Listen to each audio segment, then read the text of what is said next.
un autobús escolar. Es un día de abril, concretamente un martes 10, año 1979. Un autobús escolar al ralentí, como tantas veces hemos escuchado en nuestra infancia. Los niños suben a él. Son muchachos de pueblos cercanos a Vigo y han sido premiados con un viaje extraordinario en la Semana Santa. Un viaje que les ha llevado por Madrid, el Museo del Prado, el Parque de Atracciones. Un viaje que ha pasado por lugares maravillosos que ellos no conocían, como Salamanca o Toledo. Es la hora del regreso. Paran en Benavente, provincia de Zamora. Comen en el hostal Casa Poli. El autobús espera. Emprenden el camino. Lo que hoy es la carretera nacional 525, entonces era la comarcal 630.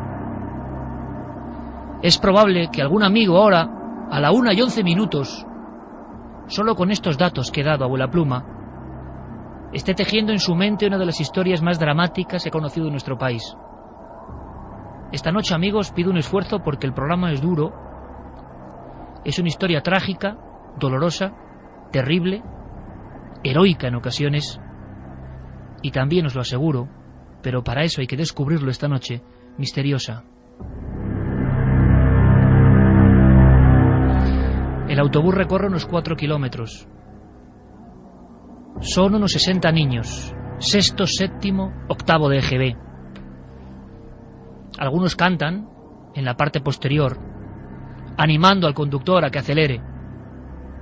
Otros juegan distraídos y algunos incluso dormitan después de la copiosa comida en Casa Poli. Están llegando al puente que atraviesa el río Órbigo. El río Órbigo tiene unas aguas casi turbias, ocres, baja muy crecido. Ha habido lluvias en las últimas fechas. Es un río conocido por su frondoso paisaje y sobre todo por los remolinos y pozos que hay en su interior, como bocas, como trampas. El pueblo se llama, y todavía de vez en cuando manos anónimas dejan una corona de flores allí, Santa Cristina de la Polvorosa.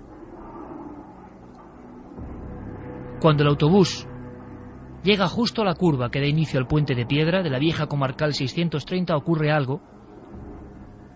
Choca contra el pretil, va hacia el otro lado de la calzada y se precipita a unas aguas que están a 5 grados de temperatura.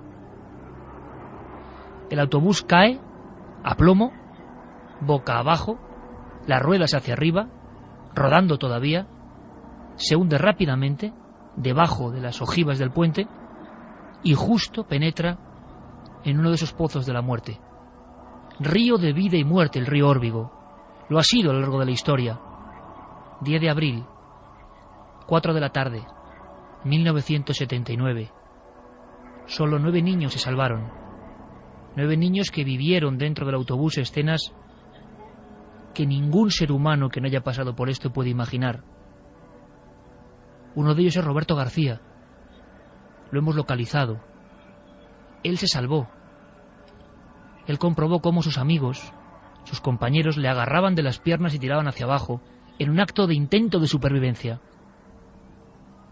Él, con tan solo 10 años, sintió eso de las diapositivas que pasan por la mente, resumiendo una vida, aunque era una vida corta. Roberto se salvó de milagro y nos lo recordaba. Cuando me recuerdo, estaba el autobús llenándose de agua ya. Entonces, pues no sé si ponía el cinto, y aparte también me estaba mirando así, miraba a mi prima, bueno, la prima de mi padre, que era la prima de mi padre, a ver si la miraba, que era de mi edad, estaba por delante mía.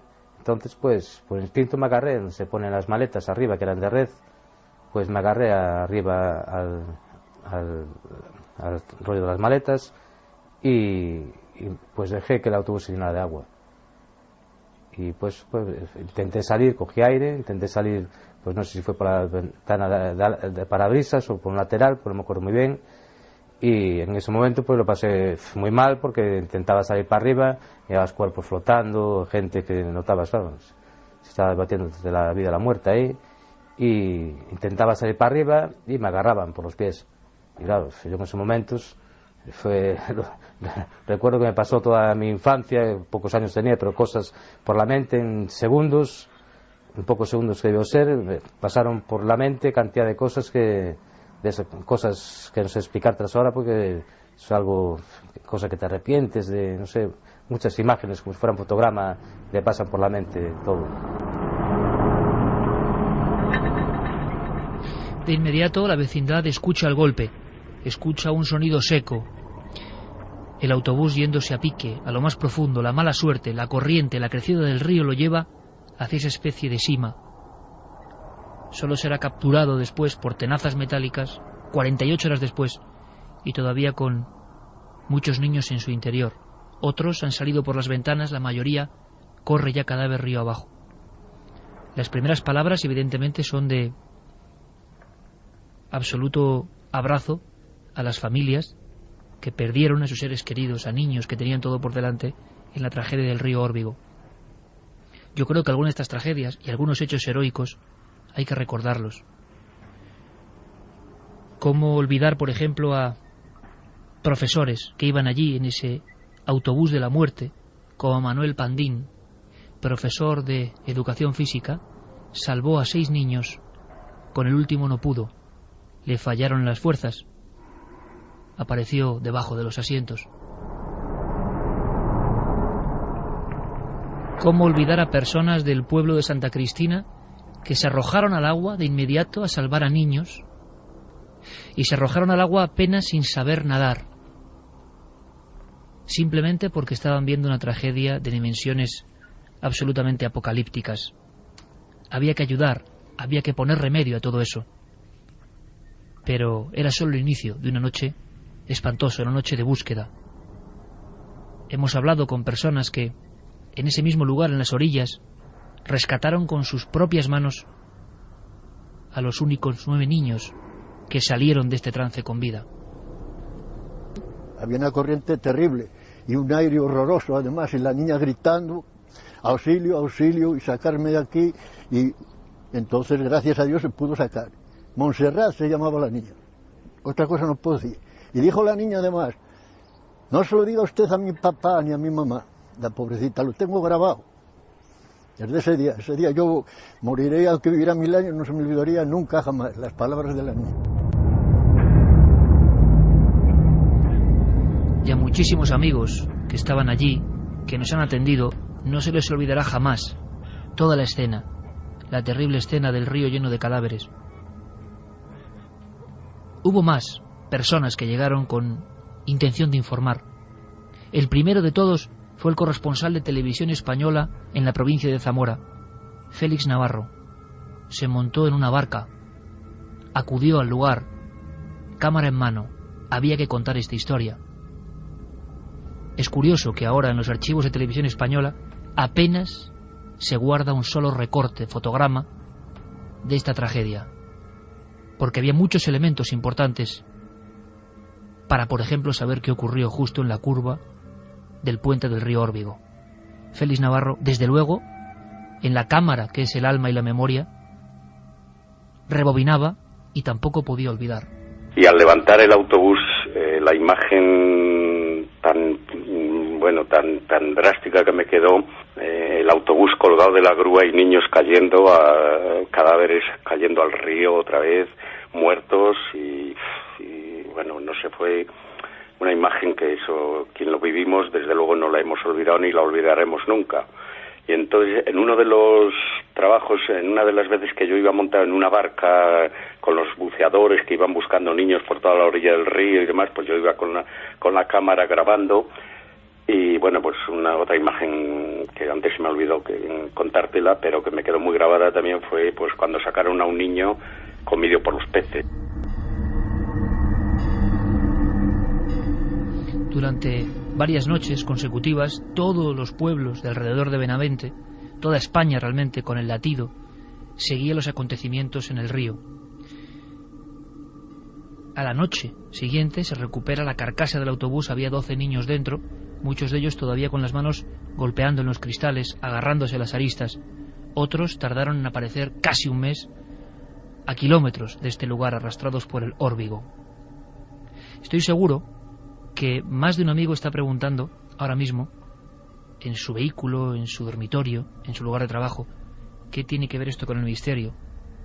Ahora lo vais a descubrir.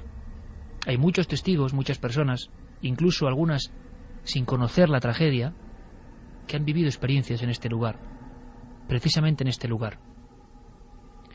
En un instante quiero hablar con el periodista que de verdad se fundió con los hechos y nos legó una serie de crónicas a través de Diario 16 que ponen los pelos de punta. Y le quiero preguntar también qué opina de que el eco, parece ser, según dicen algunos testigos, todavía permanezca ahí. Pero ahora, a la 1:21, abrimos líneas, como siempre, líneas de contacto. Carmen, buenas noches. Buenas madrugadas, Iker. Abrimos líneas de contacto, abrimos la encuesta y sobre todo, por favor, sabemos que hay gente que recordar esto es un tremendo dolor. Lo hemos hecho con muchas tragedias, porque son parte de nuestra historia y a veces no hay que olvidar. También hay un elemento misterioso aquí, pero nos gustaría recopilar todos los testimonios posibles. Si vivisteis la tragedia, si conocisteis gente, si habéis pasado algún tipo de experiencia en el lugar, como le ha ocurrido, por ejemplo, a campistas y a personas que muchos años después han estado precisamente en este lugar, en la orilla del mismísimo río Órbigo. Así que abrimos vías de contacto. Claro que sí, que líneas abiertas, como siempre. Si queréis mandar un mail, milenio3 con número @cadenaser.com. También la web de la cadena Ser, cadenaser.com, para publicar los mensajes. Segundo a segundo los vamos a ir subiendo. Y nuestro 27699 es nuevo número para mandar los SMS. Como siempre, Iker, vamos a sortear 3 libros, 3 novelas, para que la gente pueda leer tranquilamente en su casa, y también pueden votar ya en el debate de la semana en Milenio 3. En ikerjimenez.com la pregunta de esta semana es: ¿crees en la maldición del exorcista? ¿Y por qué? Bueno, pues eso viene en la segunda hora. La maldición del exorcista. Quizá venga en el túnel del tiempo. Tengo en las manos los reportajes. Diario 16. Portadas, prácticamente una docena de portadas. El río Órbigo se tragó a 45 niños. 22 cadáveres río abajo. Y un sinfín de fotografías y de historias tremendas. Fue un desgarro auténtico para un periodista, para un maestro de periodistas. Paco Pérez Avellán, buenas noches. Hola, buenas noches, Iker. Pues efectivamente es que a mí me toca eso absolutamente, la carne viva. Yo soy una persona muy receptiva a las cosas que le pasan a los niños. Y aquello fue una tragedia a los niños, a una cantidad enorme de niños, por lo tanto una cantidad enorme de familias, de padres.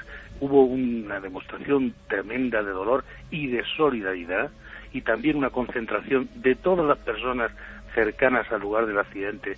Paco, visiones, ¿no?, diapositivas. Tú llegas para hacer un reportaje, sí, y yo no sé si... en la puerta de Benavente, del hospital, llegaban los padres, preguntaban por los hijos, visitaba la persona que les atendía una pequeña lista muy corta, de solo 9 nombres, y los que no estaban en esa lista estaban en el río. Decir que estaban en el río, todo el mundo inmediatamente tenía una imagen de lo que pasaba. Paco, la estampa que nunca podrás olvidar de aquellos reportajes, de aquellos días, siguiendo la noticia y paso a paso la recuperación de cadáveres, porque no es el día del accidente, sino son las noches en vela en aquel lugar. Exacto. ¿Qué estampa no puedes olvidar, Paco? Se me caían las lágrimas absolutamente ver a las familias, a los padres, siempre hasta el último minuto aguantando la esperanza de que su hijo hubiera podido escapar, que estuviera río abajo, que hubiera algún lugar donde se hubiera podido refugiar, que estuviera sencillamente desmayado, que hubiera perdido la conciencia, cualquier cosa. Se creía en cualquier cosa, a pesar de que lógicamente los técnicos decían que no había habido tiempo de que se pudieran salvar los niños, que todos probablemente estaban, algunos retenidos en el autobús y otros golpeados por la inmersión rapidísima y probablemente el fallecimiento casi inmediato en un lugar donde había una corriente tremenda. Pero a pesar de todo, la esperanza estaba intentando triunfar allí, mientras que la gente quería apoyar aquello, el deseo de los padres, y arroparlos. Bueno, era una demostración de humanidad extrema, que ha unido, yo creo, para siempre las localidades donde sucedió el accidente con la de Vigo, donde había partido la excursión, y que se han convertido tanto Vigo como Santa Cristina pues en dos lugares interdependientes. Y desde luego a mí me parece que allí quedaron toda clase de ecos, de gritos de esperanza, de dolor, de alegría, porque también hubo pocos, pero hubo momentos en los que la gente descubrió que su hijo estaba entre los supervivientes. Estuvimos durante un tiempo casi psicóticos intentando recuperar del río 45 cuerpos de niños que mucha gente quería pensar que estaban vivos, que se negaban a obligar a sus mentes a pensar que no les podía haber pasado eso a ellos. Es que se han ido de excursión, es que estaban sencillamente pasando un tiempo y muchos de ellos habían rogado a sus padres que les dejaran ir y estuvieron a punto de no ir y habían acabado de esta forma. Tú has mencionado la palabra dolor y tú has sido un compañero gráfico y testimonial, has relatado dolores en muchas partes, pero este dolor alcanzaba unas cotas difíciles de superar, ¿verdad? Claro, es que estamos hablando de chiquitos en un momento extraordinario de su vida, 12, 14 años, o sea, chavales que ya se daban cuenta de todo, que tenían sus sueños, que tenían perfilado lo que querían ser de mayores, que habían hecho un curso excelente, que aquello era un premio y que el premio acababa en las aguas turbias del río Órbigo. Los padres, los que se habían resistido hasta el último momento y habían dicho el sí, es que se daban con la cabeza contra las paredes. Las personas que habían creído desde el primer momento que aquello era lo que se merecían sus hijos, no sabían cómo lamentarlo. O sea, era un dolor tan enorme de todas aquellas personas y una conjunción tan terrible que no había manera nada más que buscar el hecho de recuperar los cuerpos para poderles dar un poco de paz a las familias que estaban allí concentradas. Y la gente que había acudido se mordía los dedos porque no sabía qué hacer, qué se podía hacer. Lo terrible no era que el río llevara tanta agua, que el autobús estuviera tan profundo, sino que es que no se veía nada, no se podía hacer nada más que a tientas, que solo especialistas podían bajar allí, el riesgo era máximo, por supuesto, y aunque la gente intentara cualquier tipo de acción suicida, aquello no llevaba más que a la desesperación. Paco, por último, si yo te digo a ti que hay diferentes testimonios de personas que desconocían incluso que ese era el lugar de la tragedia, y que en las zonas, por ejemplo, de acampada, sin saber dónde se encontraban, nos han reportado, y lo van a contar valientemente, sus sensaciones de ecos, de niños, de sonidos, ¿tú qué puedes pensar?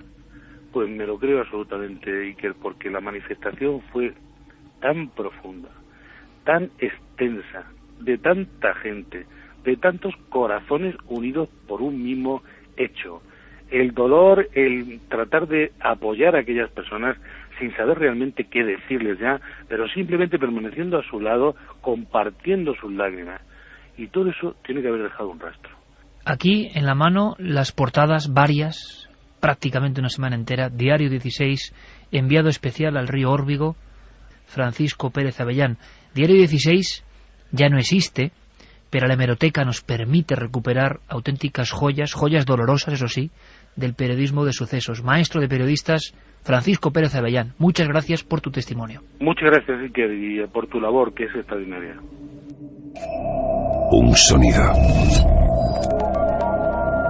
Una voz. Una investigación. Milenio 3. Iker Jiménez. Cadena SER.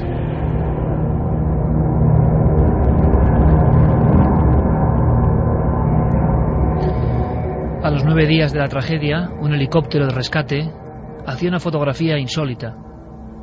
Había 9 rosas rojas flotando río abajo. Alguien, otra mano anónima, quizá las mismas que de año en año siguen dejando flores y coronas en un cruceiro, una especie de símbolo de la comunión que se trasladó entre Galicia y Zamora por este acontecimiento. Esas manos, como digo, siguen dejando una especie de recuerdo hecho flor para que nadie olvide. Nadie sabe qué pasó exactamente. Hubo rumores. Una de las niñas, la primera niña que es rescatada, tiene 16 años, sin identificar. La segunda está viva y dice que dentro del autobús se había hecho una especie de broma, se habían lanzado polvos pica pica. El conductor había perdido el control, aunque luego, hay que decirlo, otros testigos dijeron que esa niña estaba fuera de sí. Nadie sabe qué ocurrió exactamente en esa curva para que el autobús cayese las aguas heladas. Lo que sí sabemos es que, como ha descrito de forma genial, como siempre, Paco Pérez Avellán, toda la gente de Santa Cristina de la Polvorosa y de los pueblos cercanos a Benavente estuvieron noche tras noche con sus manos intentando lo imposible. Como digo, durante casi 2 meses siguió habiendo recuperación de restos en el río. Lo curioso es que 30 años después hemos entrevistado a muchos de esos héroes anónimos y no tan anónimos, algunos como José Fernández Castro, que cuentan que las imágenes que vieron, y esto es profundo enigma humano, las imágenes que vieron tan a contracorriente de los niños con la vida segada en ese instante, marcaron de tal forma su existencia que la depresión les ha acompañado durante toda la vida. Hombre, que me afectó, por eso lo pasé muy mal, por eso lo ha pasado muy malísimamente. Y luego después, bueno, muy mal, con todas las cosas, con todo, con el trabajo, no era dueño de mi persona, de nada. Ni podía trabajar, iba a trabajar y yo qué sé. A los 2 meses se recupera un chándal de niña y unas postales del Museo del Prado, flotando todavía en las aguas del río Órbigo. Yo sé que mucha gente ahora mismo en la zona estará con el corazón en un puño, algunos con un dolor que no se mitiga, pero todo esto, como ha ocurrido en otras partes del mundo, conecta con el misterio. Quiero saludar ya a nuestro compañero Santiago Camacho. Santi, buenas noches. Buenas noches, sí. Felicidades, Santi, por el trabajo en Chernóbil. Muchas gracias. Felicidades. Y además hoy estrenas una sección que va a ser maravillosa, La España Secreta. Pues sí, vamos a aplicar el mundo de las conspiraciones. Vamos a tenerlo esta vez cerquita, que siempre hablamos de cosas de muy lejos. Pues esta vez vamos a hablar de las cosas que nos tocan de cerca. Quiero que escuches muy atento, para que me des tu opinión, ¿de acuerdo? Y ahora conexión con Málaga, ni más ni menos, con un sitio muy especial, con un templo del conocimiento, Carmen. ¿La radio conecta con qué lugar? La radio conecta directamente con la vivienda biblioteca de Javier Sierra, que creo que ya nos está escuchando. Javier, buenas noches, compañero. Muy buenas noches. Bueno, qué maravilla, qué maravilla. Está rodeado de libros, de portadas de periódico, de fichas de la hemeroteca. Y algunos titulares tremendos. Exactamente. Imagino que un sobrecogimiento, escuchando a Paco Pérez Avellán y escuchando a los supervivientes, se le pone a uno el nudo en la garganta, ¿no? Mira, tengo delante las declaraciones que hizo una niña de 13 años, Mercedes Domínguez, al diario ABC, que publicó un gran titular al día siguiente diciendo: un profesor me llevó hasta la orilla y luego se ahogó. Y cuenta Mercedes Domínguez, esta niña, que todavía tuvo tiempo de ver a su profesor, el profesor de gimnasia que antes mencionabais, decirle adiós con la mano después de que se hundiera en el autobús. En fin, la historia es tremenda, se mire por donde se mire. Estamos aquí todos, Carlos Largo, Fermín Agustín, Noel Calero, nuestro querido compañero en la nave del misterio, tantas noches. Aquí está de nuevo don Noel, en un programa muy especial, muy sobrecogedor. Es que la prensa se volcó. Yo sé y repito, y nuestro cariño para las familias, para la gente de Zamora, que a nadie le gusta que un pueblo esté marcado por un acontecimiento así, pero esto es la historia, y ahora entenderéis por qué hay que plantear bien lo que pasó para contar lo que vamos a contar. Carmen, esos 9 niños supervivientes contaron cosas. Contaron cosas, Iker, tú antes lo apuntabas, no se sabe muy bien a qué se debió el trágico accidente. Algunos apuntaban a que era un exceso de velocidad, otros a una curva muy cerrada que hay justamente antes de entrar hacia el puente que cruza ese pueblo, Santa Cristina de la Polvorosa, pero los periodistas que se acercan hasta el lugar, los primeros testimonios que recogen, por ejemplo, el de la niña que tú hacías mención antes, decía Iker, palabras literales: unos compañeros se dedicaron a lanzar pica pica al conductor del autobús. A este empezaron a llorarle los ojos. Pero fíjate, eso lo corrobora Francisco González Mella, un niño de 11 años, también uno de los supervivientes, que él no lo describe como que los niños tiraran los polvos pica pica, sino que fue un profesor, el profesor Padín, echó polvos de hachís, así lo llama el niño, atrás. El conductor se despistó y por poco se mete en un bache muy grande. Lo esquivó y nos metimos en un badén. El conductor giró el volante para dar la curva y nos fuimos por el puente hacia abajo. Escenas de cómo los niños con 10, 11 años, como Roberto García, el que hemos encontrado, algunos agarrados al asiento de adelante y por eso se salvaron, porque salieron flotando, otros agarrados por los tobillos por sus propios compañeros. Escenas que desde luego cómo van a olvidar esos chiquillos, ¿no? Pues sí, es muy difícil de olvidar, Iker. Y fíjate, publica el Correo de Zamora entrevistas con los 10 supervivientes, así es el titular. Van 4 horas después de que se produzca el accidente al Hospital Comarcal de Benavente y allí se encuentran con los supervivientes. Están divididos en varias habitaciones, de 3 en 3, y poco a poco los van entrevistando. Entran en la habitación de las niñas. Estas estaban más conmocionadas todavía que los pequeños y empiezan a preguntar por sus amigas y por sus amigos. Dicen, estarán en la habitación de al lado, ¿los habéis visto? Y esos niños ya no están. Estaban todavía en el río Órbigo, Iker, y sus cuerpos todavía no habían sido rescatados.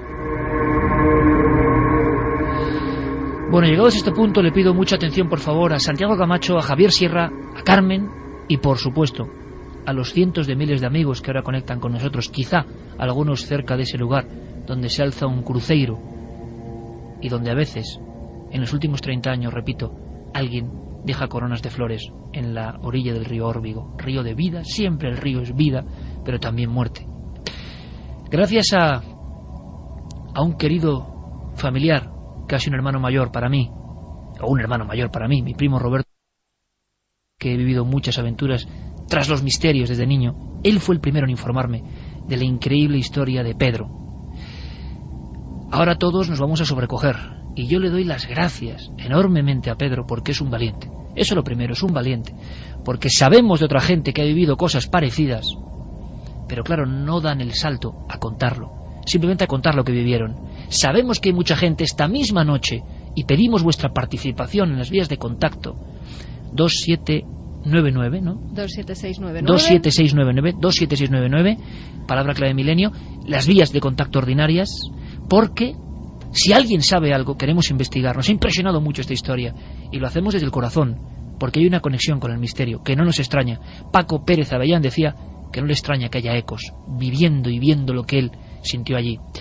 Pedro está con nuestros compañeros de Ser Vitoria, 1:37 en directo. Pedro, muchas gracias por estar ahí. Buenas noches. Buenas noches, Iker. Imagino, Pedro, que para ti haber escuchado todo lo que hemos contado en esta media hora también impresiona, ¿no? Es la historia que tú, importante, y tu familia no conocíais. Pues no, la verdad que no, y me he quedado bastante impactado con lo que he escuchado, porque apenas conocía detalles y... Ahora puedes entender quizá un poco más así lo que te ocurrió, o por lo menos imagino que le da otra dimensión, ¿no?, a la vivencia que ahora nos vas a contar. Pues sí, la verdad que sí, que escuchando los detalles, claro, porque yo tenía otra idea, no sé, tenía una idea del accidente que era que había pasado un autobús de niños y tal, pero no me hacía la idea de que fuera tan dramático y que la tragedia tuviese esa dimensión, no sé. Lo has dicho perfectamente, Pedro, tan dramático, ¿no? Porque hay accidentes, evidentemente ha habido muchos, y muchos de autocares, y muchos de niños, y muchos que son desgarradores, pero tal y como se produjeron los hechos, la película de los hechos, con la gente casi viendo una muerte anunciada, fue algo terrorífico. Bueno, pues Pedro, que es un excelente profesional, una persona que se viste por los pies y que no tiene ningún interés en contar ni dejar de contar, ni gana nada, ni desde luego quizá pierda, en el sentido de, oye, estas cosas siempre da un poco miedo contarlas, ¿no? Viví una experiencia de poner los pelos de punta, así de claro, como hemos escuchado otras, cuidado, que no es la única. Pedro, me gustaría que rebobinases. El sonido nos llega perfectamente gracias a los compañeros siempre eficientes de Radio Vitoria, de Ser Vitoria, de la cadena Ser en Vitoria, queridos amigos. Porque Pedro, es hace casi 20 años, ¿verdad? Sí, Cuéntanos, estás con tu familia y ¿qué ocurre? Decides parar pues en este lugar. Nosotros nos dirigíamos a Galicia y bueno, saldríamos sobre las 5 de la tarde, más o menos, y a eso de las 9:30, como se nos hizo de noche, llegamos a Santa Cristina y de forma improvisada pues vemos una chopera y decidimos parar. Para que te sitúes, donde nosotros paramos queda pues justo antes del puente que da entrada al pueblo, a mano derecha, en una chopera que queda un poco como más abajo porque la carretera comarcal está a más altura. A ver, un momento, por favor, se ha colado unas voces. Ahora parece que se regulan. Había algún tipo de conexión desde Vitoria, ¿no? ¿Abierta? ¿Noel? Sí, creo que era eso. No era ningún efecto del programa, ni mucho menos. Parece que era la propia conexión con Vitoria. Pedro, te escuchamos. ¿Me perfecto, escuchas? Perfecto. Es que había algún pequeño sonido que daba un sonido como de fondo. Me contabas, año 91, vais dirección a Galicia y decidís parar ya de noche cansados en este lugar. Sí, decidimos parar para dormir y cenar, y vamos, donde nosotros paramos es una chopera que queda como a la derecha de la carretera comarcal, justo antes de la entrada del pueblo, justo antes del puente que pasa sobre el río Órbigo. Donde nos quedamos a acampar queda como a unos 100 metros de la carretera y a unos 50 metros del río, para que te sitúes. Cenamos, montamos 2 tiendas de campaña donde durmieron mi hermano y mi padre, y bueno, y en el roulotte pues dormimos mi madre, mis hermanas y yo. Estáis durmiendo tranquilamente, la noche pasa, cena plácida, toda la familia, además, es que el caso tiene su miga porque es toda la familia prácticamente, una parte de la familia. Yo no sé qué hora podría ser, Pedro, pero empieza a ocurrir algo en mitad de la noche, ¿no? Sí, pues nos acostamos y a eso de las 3 de la mañana a mi madre empezó a escuchar como ruido, como si anduviesen con las cosas fuera, como el ruido, había sillas fuera y mesas y demás, como si anduviesen con las cosas. Entonces, ¿qué hace? Dar un golpe. Ella pensó que podría ser un perro, pues porque habría una zona de huertas cerca, y dio un golpe. Bueno, en respuesta a este golpe empiezan a golpear lo que es desde el exterior todas las paredes del roulotte de forma contundente, con agresividad. Además, los golpes eran muy continuos. ¿Has dicho agresividad? Sí, agresividad, rabia, con virulencia. Los golpes muy continuos, como para que te hagas una idea, como si 15 o 20 personas estuviesen golpeando al unísono desde el exterior, hasta tal punto que el roulotte empezó a zarandearse. Vamos a ver, desde dentro tú tenías 12 años, ¿no, Pedro? Sí, 12 años. Desde dentro, tus hermanas, tu madre y tú comprobáis que el roulotte entero está zarandeándose. Sí, y que están golpeando por todos los lados, al unísono. ¿Cuánto tiempo, Pedro? Pues esto duraría como 8 o 10 minutos. ¿Y cuál es la reacción de tu familia? Intentan gritar, pero según me cuentan, algo se lo impide. Notan como una especie de nudo, como cuando en un sueño uno intenta gritar o uno intenta avanzar y no avanza. Intentan gritar, no pueden gritar, pero bueno, al poco pueden gritar, comienzan a gritar, empiezan a llamar a mi padre, y así se tiran como, pues ya te digo, 8 o 10 minutos lo que duraría. Estás, imagino, Pedro, escuchando ahora mismo. Si haces un esfuerzo, tú ahí, en la radio ahora mismo, en esta conexión, yo estoy seguro, Pedro, que ahora mismo en tu mente puedes llegar a volver a escuchar esos golpes. ¿Y cómo eran? ¿A qué se parecían? Pues, a ver, para que te hagas una idea, son golpes continuos, pero no como si tú intentases mover un coche, como si un grupo de personas, 5 o 6 personas, intenta zarandear un coche o moverlo, no. Eran golpes contundentes, con mucha rabia, con mucha violencia y muy continuos, encima por todo el exterior. Entra tu padre, creo, incluso llega a armarse con una barra de hierro o algo parecido para ver qué está ocurriendo, ¿no? Sí, bueno, claro, hay una cosa que te quiero aclarar. Había 4 ventanales, pero el posterior, o sea, el delantero y el posterior, que eran bastante grandes, la zona estaba iluminada porque había una farola bastante grande en la carretera, y como estábamos cerca, pues había iluminación. Por cuando todo eso sucedió, por los ventanales no se veía absolutamente nada. O sea que estáis escuchando estos golpes fuertes, toda la roulotte zarandeándose, pero podíais ver el exterior y no había nadie. No había nadie por ninguno de los ventanales, no se veía nada, y había claridad suficiente como para haber visto. No se veía absolutamente nada. ¿Tú llegas a gritar, Pedro? ¿Tú qué haces? Mi reacción, bueno, yo igual como era el menor, tenía 12 años, pues me quedo bastante bloqueado por el miedo, y yo soy el único que no grita. Mi madre y mis hermanas, como te he dicho antes, intentan gritar, algo se lo impide, como si tuviesen un nudo en el estómago.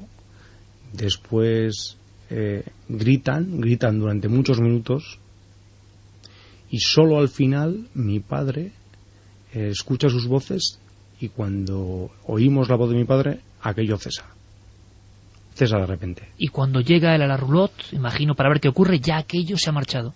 Sí, ya no. Los golpes cesaron justo en el momento en que él nos escucha, y lo que nos dice, claro, le contamos lo que ha pasado y dice que no puede ser, que él no ha escuchado nada, y mi hermano tampoco había escuchado ni gritos ni golpes, y eso que duró 8 o 10 minutos. Lo increíble, si cabe la palabra, lo más asombroso es que horas después, tenéis la oportunidad, con la claridad, la primera claridad, de ver qué ha pasado fuera de la roulotte. Claro, lo más sorprendente y lo más llamativo es que a la mañana siguiente nos damos cuenta de que todas las paredes del roulotte, incluso el techo, había marcas de manos negras, manos negras pequeñas, como de niños de 8 o 10 años, como si hubiesen cogido un grupo de niños ceniza o hollín o algo negruzco y hubieran impregnado las paredes del roulotte con marcas de sus manos. Estaban repletas, incluso el techo.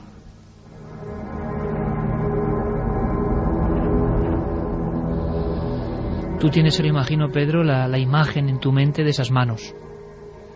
Sí, eran manos pequeñas y además las marcas de las manos tardó bastante tiempo en irse, porque a pesar de lavarlo muchas veces, yo creo que estuvieron meses esas marcas.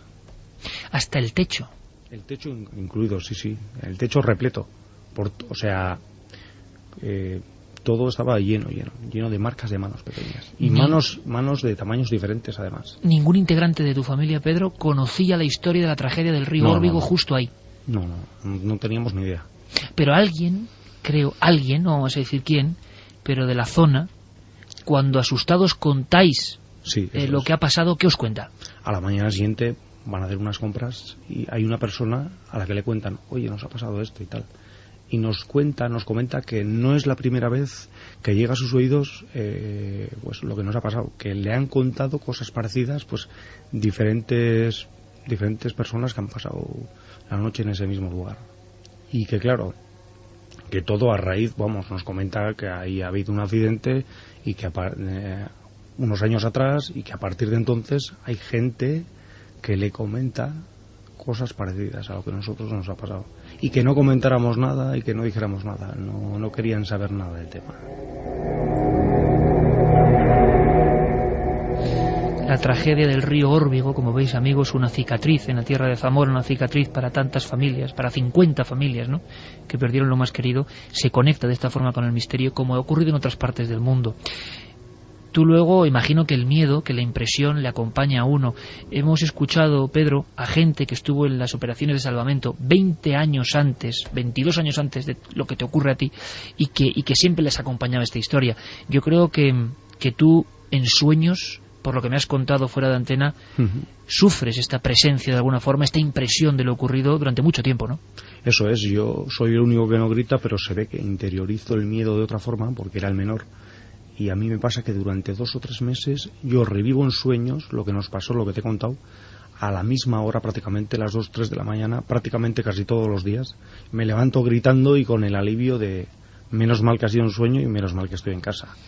Tu familia, sobre todo tus hermanas y tu madre, una familia normal y corriente, ¿cómo interpretan estos hechos o qué piensan, sobre todo cuando les cuentan detalles de la tragedia que se vive allí? Nosotros, nuestra sensación, si te soy sincero, y respetando todo el drama humano, la tragedia y todo lo que ha pasado allí, ¿no?, que tampoco quiero que nadie se ofenda y a nadie le moleste lo que te voy a decir, pero nuestra sensación, sabiendo lo que ahí ha pasado, pues es que quizás ese sea un lugar marcado y quizás es como una llamada de atención, o que a mi madre al golpear es como si no sé cómo explicarte, como si fuese un resorte o una especie de palanca que nos puso en contacto con lo que allí ocurrió años atrás. Que tampoco puedo estar seguro pero lo que pasó es muy extraño. A bote pronto, Javier Sierra, imagino, rodeado de libros en su hogar, en su biblioteca, y ahora sí con el alma en un puño, porque estas cosas tienen tal aplomo, tal fuerza, te reconcilian de tal forma con el misterio, porque ahí está la gente, lo puedo decir, absolutamente normal, que no ha vuelto a tener encuentros con lo extraño, que su vida no tiene nada que ver con el misterio, profesionales que hacen su vida y que coinciden en ese lugar, en ese momento, y les pasa eso. Javier, ¿cómo te quedas? ¿Qué piensas? Si quieres preguntar algo directamente a Pedro.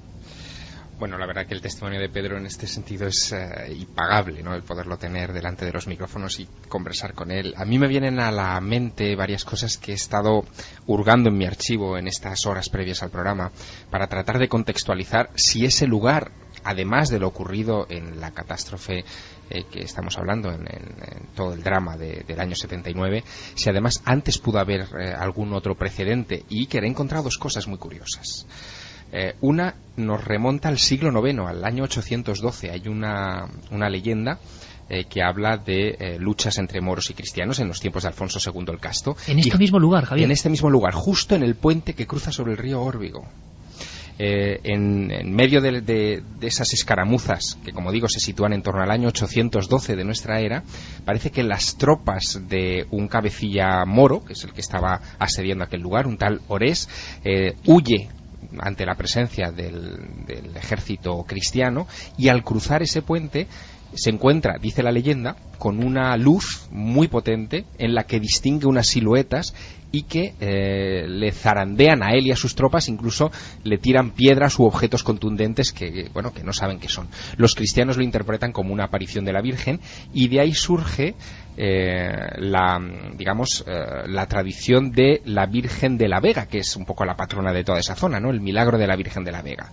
La otra historia también es muy curiosa, es de principios del siglo XVIII, también en este pueblo, en Santa Cristina de la Polvorosa, incluso motivo de un acta notarial. Ocurrió el 16 de julio de 1701, y es la historia de un segador, un señor que se llama Juan Barreiro, que fue empleado por un vecino de Santa Cristina de la Polvorosa llamado Juan Casado, que en medio de una tormenta de verano, típica, a mediodía, le cae un rayo.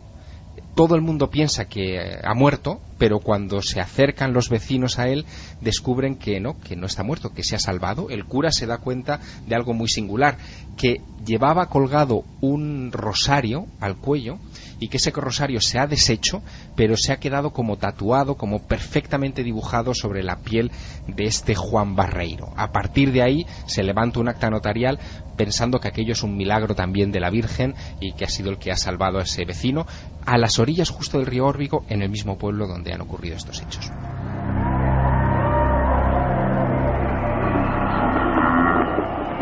Nos queda una cosa más que quiero aportar.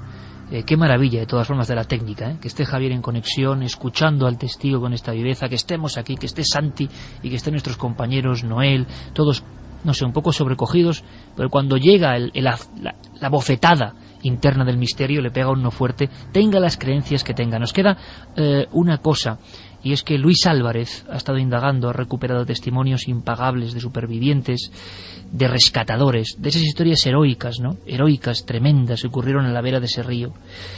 Y Luis estuvo de acampada, se llevó una fiel compañera, un perro pastor alemán, y está ahora mismo lo que se llama en televisión teceando, es decir, revisando lo grabado. Pero le he pedido que nos deje, ahora está en pleno viaje, que nos deje una postal sonora de lo que ha vivido en esa noche, en ese lugar. Ahí va. Nosotros tratamos con el equipo de rodaje de Cuarto Milenio recrear las mismas condiciones que habían vivido en el año 91 esta familia de Álava. Para ello hicimos 2 noches de acampada, y nos llevamos en esta ocasión a un perro, una pastora alemana de 3 años y medio, es mi perro.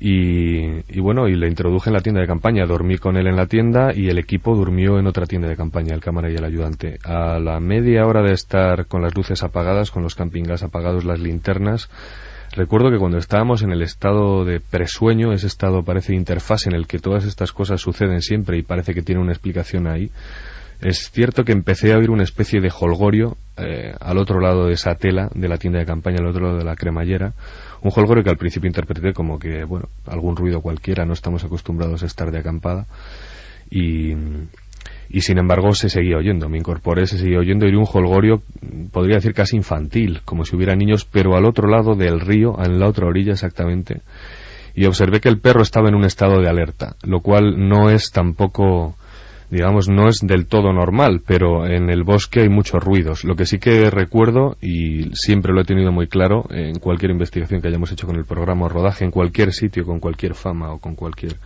digamos, background, si uno pierde los nervios, estoy convencido de que sucedería lo mismo que le sucedió a la familia en el año 91. El sonido fue desapareció, se quedó como un eco lejano y no volvió a pasar nada más en toda la noche. Milenio 3. Detrás del misterio, en busca de una respuesta. Cadena SER.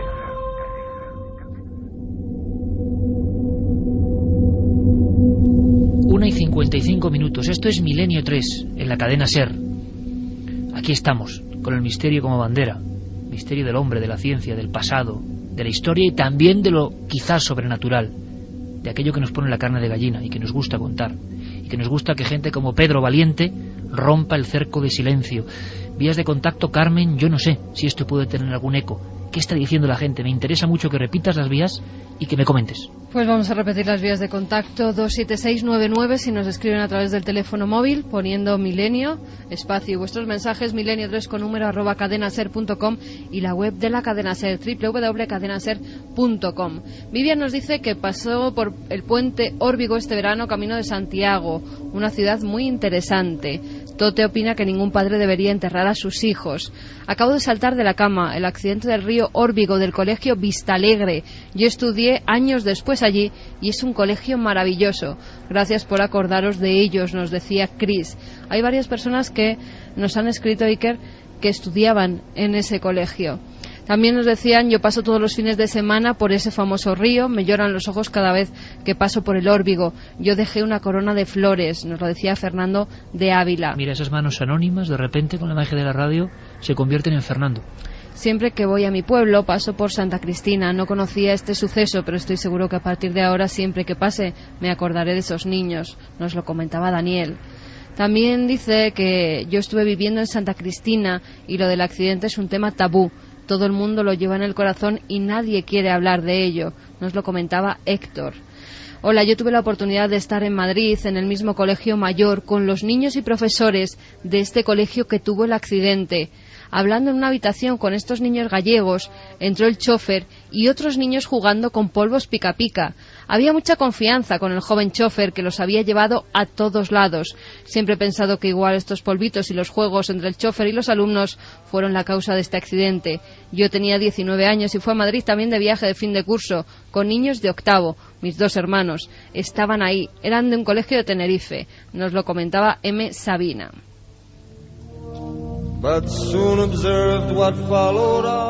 Luego recapacitaremos y seguimos durante la noche, desde luego, pendientes de los mensajes que hablan de esta tragedia. Pedro, ¿no has vuelto al lugar o volverías al lugar? Pues la verdad que Luis me comentó como para ir allí, pasar la noche, pero le dije que no, que pienso que si te ha pasado algo, pues que eso hay que dejarlo estar y que no hay que jugar con ciertas cosas, ¿no? Porque eso no tienes la menor duda que no fue un sueño, como alguien muy escéptico podría decir. Hombre, ahí estaban las manos, ¿no? Aparte de eso, hay una cosa muy extraña. Si mis hermanas y mi madre gritan durante 8 o 10 minutos, si esos golpes tan contundentes y tan continuos y tan fuertes, si hay 2 tiendas de campaña donde están mi padre y mi hermano, y no escuchan ni golpes ni gritos, si miramos por los ventanales y no vemos absolutamente nada, si vemos las marcas, vemos en el techo sobre todo, que es lo más llamativo, y luego nos enteramos de toda la historia que hay detrás, pues a mí se me abren ciertas interrogantes que no encuentro respuesta. Nosotros tampoco, Pedro, solo tenemos una certeza, que viviste ese suceso, que tu familia también lo vivió, y eso es algo absolutamente fascinante y al mismo tiempo sobrecogedor. Pedro, un valiente, lo has contado fenomenal. Nos has hecho llegar la fuerza del misterio. Nuestro abrazo y también a Adolfo Urbina, nuestro técnico allí en Vitoria. Un abrazo para los dos, muchas gracias. Gracias a vosotros, Iker. Esto es digno de reflexión, Santi, pero lo haremos luego, justo antes de iniciar nuestro apasionante túnel del tiempo. Javier Sierra, Santiago Camacho, todo el equipo aquí, Carmen y yo, por supuesto, pues pendientes de lo que puede pasar esta noche, y el tema que viene también es fuerte, hay que decirlo. Ahora las noticias y regresamos. Seguid con nosotros, por favor. 2:07, aquí continuamos, Milenio 3, planeando nuestra nave radiofónica del misterio por una tragedia hace 30 años. El río Órbigo, como decía Diario 16, se tragó a 45, 47 niños al final. En su colegio, en los reportajes de la época, aún se veían los itinerarios, los mapas, y como decía, 2 imágenes que, leyendo la prensa, a uno no se le pueden olvidar. Esas postales del Museo del Prado, o esas rosas que alguien arrojó al agua y que flotaban solitarias. Tantos lugares marcados en nuestro país, que luego tienen continuación en personas que no son conscientes de lo que ha ocurrido allí. No es la primera vez que un suceso con manos aparece en diferentes lugares. Por ejemplo, en Chile, en el desierto de Atacama, nosotros pudimos investigar la vivencia de toda una familia que había estado en una especie de hacienda, en una hacienda donde había habido muertes de niños, una hacienda arrasada, salitrera, donde la gente trabajaba en el salitre, y allí, de pronto, empezaron a surgir una serie de fenómenos que no podían explicar. Estaban en tiendas de campaña, tuvieron que salir a la huida, y incluso pudimos entrevistar al padre de familia allí en Humberston, Chile, y comentaba que sufrieron una especie de lluvia de piedras sobre ellos, una lluvia de piedras intensa y que llegó a ser realmente peligrosa para su integridad física. Niños y padres tuvieron que salir corriendo, y las manos, lo que parecían manos de niños, golpeando los cristales, golpeando el coche en toda su superficie, dejando las marcas. Comentaba Santi que había algún caso muy parecido a lo ocurrido en Órbigo, o más bien parecido a lo que Luis Álvarez nos comentaba de la experiencia de acampada posterior. Sí, porque es increíble cómo las historias se repiten en el mundo. En febrero de 1958, en Prestonburg, Kentucky, ocurrió un accidente calcado, 26 niños en esta ocasión, calcado al de Órbigo. En esta ocasión el río se llamaba el Gran Río Arenoso, el Big Sandy River, y las escenas de pánico, las escenas de los supervivientes son prácticamente las mismas. Y lo curioso es que el lugar a día de hoy tiene fama de que suceden cosas extrañas, y precisamente lo que cazadores, pescadores, gente que no es de la zona y no está avisada del tema, han reportado cuando acampan a las orillas de ese Big Sandy River, a la altura de Prestonburg, es precisamente que oyen por la noche una gran algarabía de niños, y que bueno, pues lo achacan pues una excursión, un colegio que ha acampado cerca, y luego cuando preguntan en el pueblo, pues es cuando les cuentan la historia. Exactamente lo mismo que ha descrito Luis Álvarez en su crónica. 2:10. Abrimos líneas de forma especial, lo repito, porque quiero tener el pálpito. La gente, son 30 años, muchas vidas marcadas con esta muerte terrible en el río Órbigo, tantos niños, y luego los ecos, como bien decía el maestro Paco Pérez Avellán. Tenemos en la mesa, como siempre, la mesa de este estudio, donde hoy falta Javier, aunque está en el estudio supletorio de su propio domicilio de alguna forma, pues está llena de recortes, ¿no? La mesa está repleta de trozos de historia. Yo decía que Diario 16, qué maravilloso periódico que elabora en la transición, ya no existe, pero ahora cuando uno recupera estas piezas periodísticas se queda maravillado por el trabajo gráfico incluso. Los periodistas, Paco Pérez Avellán, ayudando a las labores de recoger cuerpos, de abrazarse con los padres, de sentir ese dolor y de plasmarlo en letras. Así que sé que hay mucha gente esta noche que está escribiendo incluso en esa conexión marcada por ese cruceiro entre Vigo y este lugar tan cerca de Benavente, esta curva maldita, hoy Nacional 525, antes Comarcal 630. Javier, tu conclusión o titular respecto a uno de los casos. Yo me atrevería a decir, Javier, en 10 temporadas de Milenio 3 ha habido unos cuantos casos, ¿no?, que han rasgado la madrugada y nos han puesto la carne de gallina de verdad, por algo a veces que es casi inconsciente, que sientes que nadie se puede inventar eso, sientes la fuerza de la verdad. Ahora, ¿qué es? No lo sabemos. A mí me estremece pensar lo que describía Pedro, que la roulotte se zarandeaba, las manos de niños negras hasta el techo, la familia en pánico y una sensación como de rabia. Él ha hablado de agresividad. ¿Cómo resumirías esta historia? ¿Qué titular le pondrías? No sé, llama mucho la atención un detalle que ha contado Pedro, y es que solamente parte de la familia es testigo de esto, ¿no? El padre, que está en otro sitio, parece que se entera más tarde de lo sucedido, pero fíjate, llama mucho la atención porque en los casos clásicos de apariciones se produce precisamente ese fenómeno campana, como si el fenómeno se focalizase en un sector o en unos pocos testigos.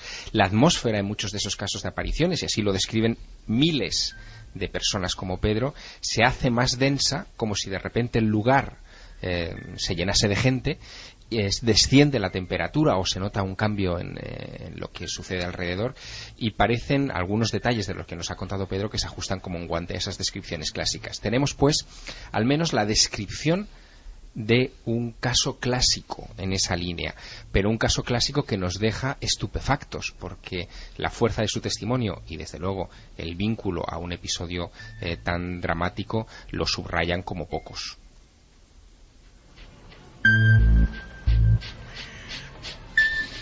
Última tanda de mensajes antes de entrar en el túnel del tiempo.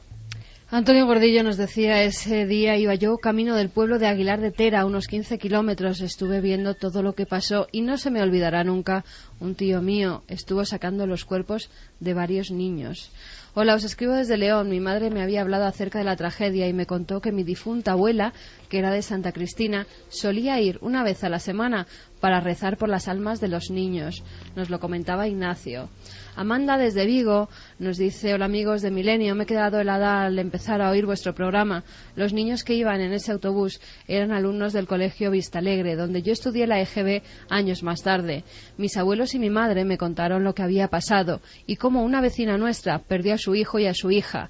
La chica no tenía que ir a esa excursión, pero insistió en acompañar a su hermano pequeño. Al parecer era muy buena nadadora y pudo salvar a algún chaval, pero murió intentando salvar a su hermano. En mi colegio nunca se habló del tema. Yo empecé a estudiar allí en el 87, pero cuando llegó nuestro viaje de fin de curso en el 95, nos sorprendimos al enterarnos de que no nos íbamos a Mallorca o a Canarias, como otras escuelas, sino a Coruña. Cuando nos quejamos, alguien nos dijo, creo que un profesor, que la directora, una mujer ya mayor, estaba traumatizada con lo que había pasado y tenía miedo de que volviera a suceder. Por eso no quería que fuésemos muy lejos. Claro que nos podía pasar cualquier cosa en cualquier sitio. Esa historia me dejó bastante marcada. Saludos de vuestra fiel oyente, Amanda de Vigo. Yo sé que hay por lo menos 40, 45 familias en Vigo que si escuchan esto tienen que tener sentimientos encontrados, y yo los respeto todos y los entiendo todos. Es parte de la historia, no estamos añadiendo nada, tan solo los testimonios de personas, y hay más y de momento no quieren hablar, que han vivido cosas parecidas, pues como ocurrió en el camping de los Alfaques, después de la muerte, en este caso, de casi 300 personas carbonizadas, y luego periódicos de importantes rotativos, de los más importantes y prestigiosos, resulta que vivieron experiencias allí, y personas normales y corrientes como Pedro, en este caso Jesús, otro compañero que iba de conductor por la zona, vio unos niños. En fin, estas cosas ocurren y no sabemos qué son, pero nuestro abrazo, repito, para la gente de Galicia, de las cercanías de Vigo y de este colegio. Yo estoy pensando ahora, imagínate, Carmen, cómo puede marcar la vida no solo de ese curso que se parte el espinazo por la mitad, sino la vida de un colegio, como referencia constante, ¿no? Aquel curso que se perdió en el agua del río Órbigo. Manuel Paez desde Valladolid hace varias preguntas. Nos decía: por la fecha del accidente yo tenía 14 años, ahora tengo 45, pero aún recuerdo la noticia con escalofríos. He leído que por entonces el Órbigo llevaba crecida. ¿Sabéis si se rescataron todos los cuerpos de los niños? También he leído que recogieron a un militar que hacía autostop. ¿Creéis que eso tuvo alguna relación con el accidente? Otra cosa, tengo una caravana y estáis consiguiendo que se me pongan los pelos de punta. Muchos saludos, amigos. Bueno, pues efectivamente, la increíble historia de un militar al que Luis Álvarez localizó, un militar que se sube y se salva.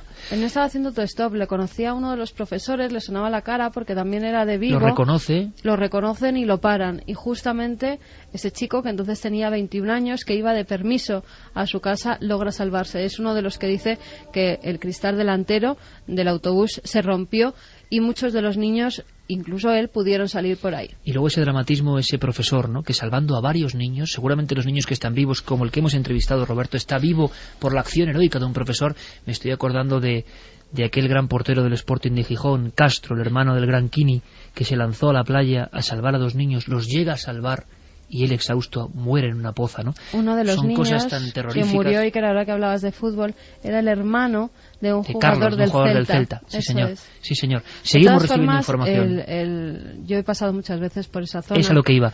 Y yo, déjame que cuente un pequeño secreto, Carmen. Cuando mi primo Roberto, hábil siempre y con alma de investigador, me dice: aquí hay una historia increíble, Iker, tienes que hablar con esta persona, de inmediato, no sabíamos el lugar, sabíamos que era un puente de Zamora y que alguien había comentado algo de un viejo accidente. Carmen de inmediato me dijo: ya sé dónde es. Sí, es verdad, porque yo de pequeña pasaba pues, casi todos los años 2 o 3 veces cuando íbamos a visitar nuestra casa que tenemos en Galicia. Siempre parábamos en el pueblo de mis abuelos, un pueblo de Ávila, y al día que era siguiente, la ruta natural a Galicia, esa carretera. Claro, y al día siguiente continuábamos viaje y pasábamos siempre por Santa Cristina de la Polvorosa. Y yo me acuerdo que mi madre, además es que es una escena que se me queda grabada desde siempre, que mi madre siempre que entrábamos por el pueblo, siempre que cruzábamos ese puente, se santiguaba.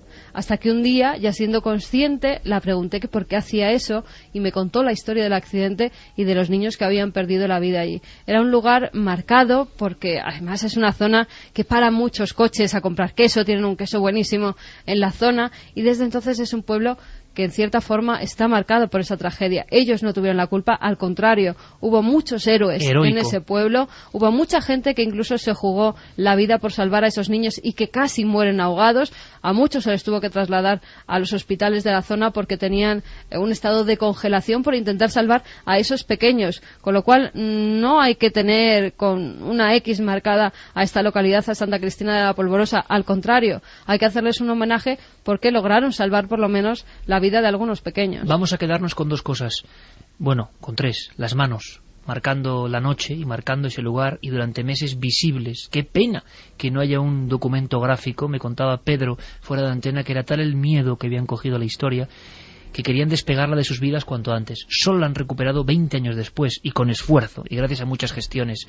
Otra imagen, como siempre magistral Javier Sierra, la coge de inmediato con su visión periodística de los titulares, ese profesor que se despide con la mano y que se despide diciendo adiós prácticamente antes de ser ahogado, de ser devorado por las aguas. Y un niño que intenta salvar a su profesora y esta le dice que le suelte la mano porque no puede hacer nada por ella.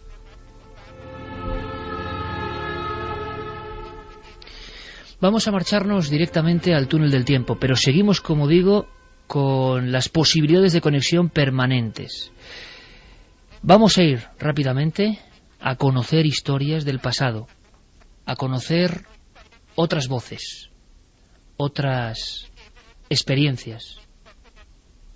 Túnel del tiempo, no el calero. Alternativa 3 era un episodio más, un capítulo de una serie de mucho prestigio en Inglaterra que se llamaba Informe Científico. Medianoche. En que ya las pantallas de televisión están reflejando un punto luminoso. Las psicofonías son grabaciones paranormales en cinta magnetofónica. Los archivos aproximadamente 3.000 casos de encuentros con los humanoides. Esta noche, mágica, La Cruz del Diablo, de Gustavo Adolfo Becker. El metal se está fundiendo y dice que pronto se convertirá en algo así como plástico. Concretamente esta cuchara que tengo en la mano es nueva totalmente. El túnel del tiempo. Una sección bomba realmente. Se inauguró con un tema polémico, pero como bien decía el coordinador de estos minutos en Milenio 3, Diego Marañón, ahí queremos aprender, sobre todo aprender. Hoy sobrecogernos, vaya conjunción de temas. Conectamos directamente. Ser Torrelavega. Diego Marañón, buenas noches. ¿Qué tal, Iker? Buenas noches. Imagino que también muy impresionado, ¿verdad, compañero? Bueno, la verdad es que estoy sobrecogido aquí en el estudio en Ser Torrelavega, un programa duro hoy. Río Órbigo y la conexión con el misterio. Pues ahora vamos a otro tipo de misterio, un misterio que además de alguna forma marcó a toda una generación. Permíteme que nos vayamos a 1974 y a cómo sonaba ni más ni menos la sintonía del telediario.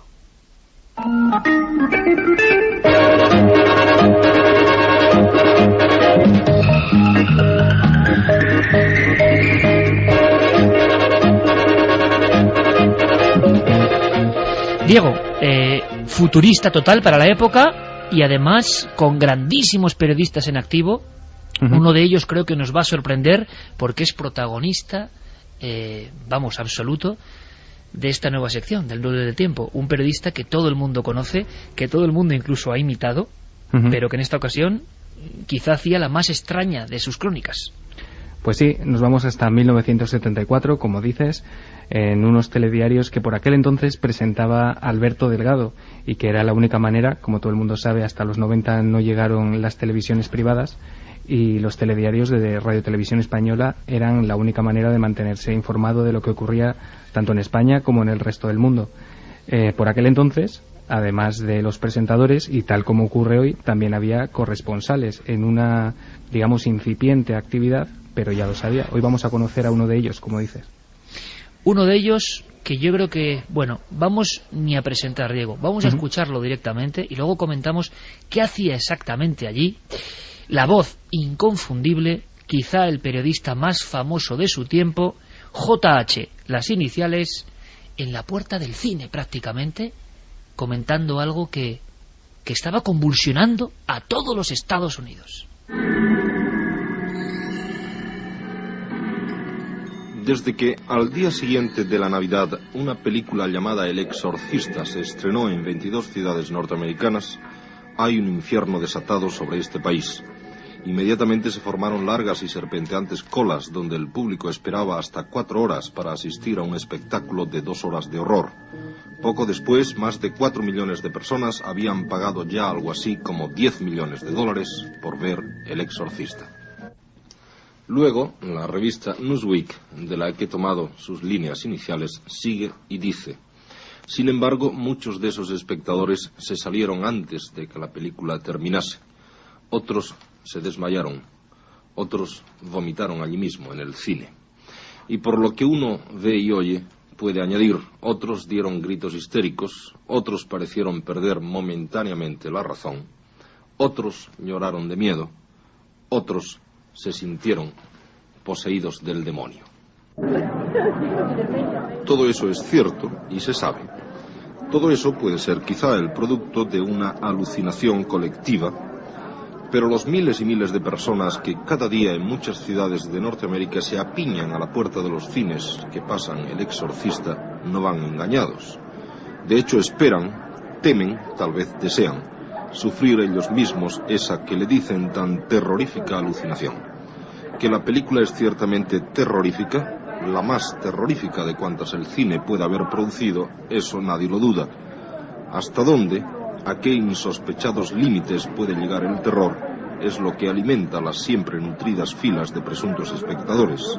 Y también quizá esa atracción tan antigua como el hombre, de jugar con el fuego de un más allá, o traspasar las fronteras de lo demoníaco. Diego, era Jesús Hermida, evidentemente, haciendo una crónica por el eco social. Algo estaba ocurriendo con una película que no había ocurrido jamás en la historia del cine. Sí, exacto. Fue un impacto impresionante, tanto en Estados Unidos el día que se estrenó, que además la estrenaron en una fecha un tanto peculiar. Se estrenó el día siguiente a la Navidad de 1973. En España tuvimos que esperar un par de años más. Aquí llegó el 1 de septiembre del 75, porque entonces, los estrenos de cine no eran algo tan global. Hasta el año 75. Sí, 1 de septiembre de 1975. Así que precisamente se están cumpliendo estos días el 35 aniversario del estreno en España. ¿Y qué estaba ocurriendo, Diego? La sensación es que por encima del marketing, la pregunta que lanzábamos, vamos a ver ahora... Carmen, hay una pregunta pendiente para ver a día de hoy cómo se analiza el tema del exorcista, si la gente cree en el marketing o en algo más. Hay una encuesta y la pregunta es: ¿crees en la maldición del exorcista? Pueden votar en ikerjimenez.com. Por el momento los amigos que lo han hecho piensan que sí hay una maldición en el exorcista, el 53,7%, y no el 46,3%. Eso está reñido. En ikerjimenez.com podéis votar. Lo cierto es que a nivel de recaudación, a nivel de impacto, a nivel de golpetazo en la sociedad de la época, nada parecido a lo que está pasando en Estados Unidos en ese momento del estreno, en esas frías navidades y demoníacas navidades, ¿no? Sí, la recaudación superó al final de la vida fílmica de la película en Estados Unidos los 193 millones de dólares y en todo el mundo los 400. Esos son aproximadamente 315 millones de euros.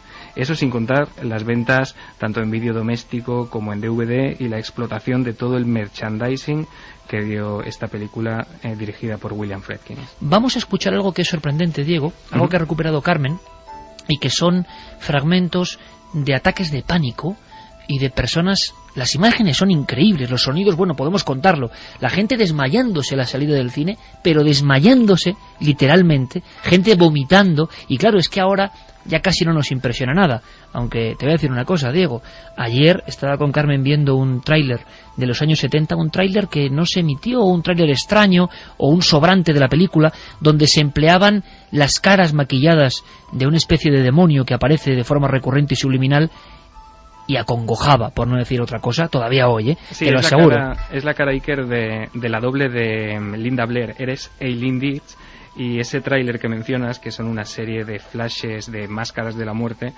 terrorífico. Fue prohibido por las autoridades cinematográficas. ¿Fue prohibido, Diego? Sí, no se llegó a emitir, no se permitió su emisión por considerarlo, y te leo literalmente, demasiado terrible. No se podía emitir. Bueno, pues esto es una sorpresa, porque desde luego esa cara tenía algo, la doble de Linda Blair, ni más ni menos. Pero vamos ahora a escuchar esto, y le ponemos voz, no doblaje, pero sí. Explícanos, Carmen, ¿qué estamos viendo ahora en los cines? Noel, ponemos este documento, la gente en los cines pasándolo mal, pero de verdad. I have a friend in there alone, and I don't want to leave her in there alone. I'm standing here shaking for nothing. How about you? It's very, very real. Son chicas que dicen, me sentía aterrada y muy sola, no quiero sentirme así, estaba temblando, es muy real, es uno de los films más terroríficos del mundo, tuve que ponerme la chaqueta en la cara para taparme. Dicen también fantástica, nunca he visto una película que provoque desmayos en la gente.